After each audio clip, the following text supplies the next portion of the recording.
I am from Columbus, Georgia. I am the son of a retired educator. My mother taught English for 35 years, and my father is also a retired executive, worked for a food services company.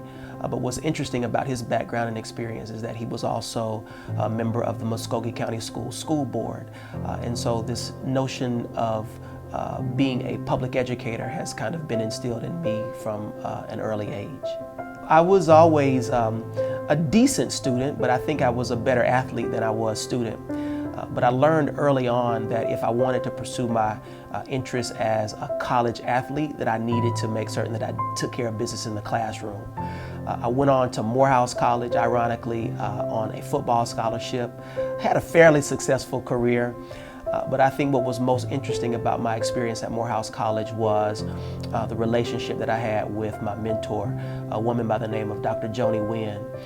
She came to me early on and asked me what it was that I wanted to do as a career. And I really didn't know. I just knew that I liked to read and write, and so the logical landing point for me was as an English major. But she said, "What career do you want to pursue?"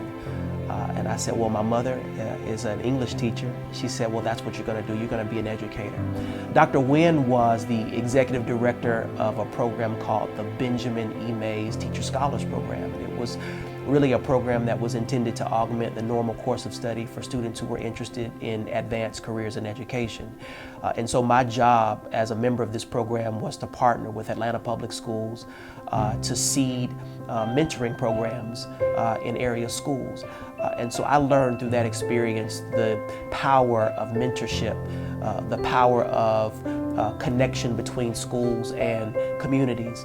And so it has really informed my perspective as an educator. And I think a lot of what I've learned has really contributed to my development as a professional now.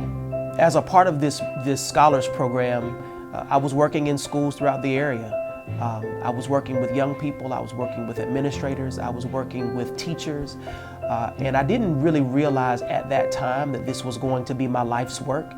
It was just work that I thought that was a requirement for my program, but it really kind of got into you a little bit. I think this work kind of gets into your spirit quite a bit. I went on to graduate school, to Brown University, and earned my teaching credentials. I did my student teaching experience up there. And then I really realized at that point that this was going to be something that I was going to commit my life to. So I've been a career educator from day one.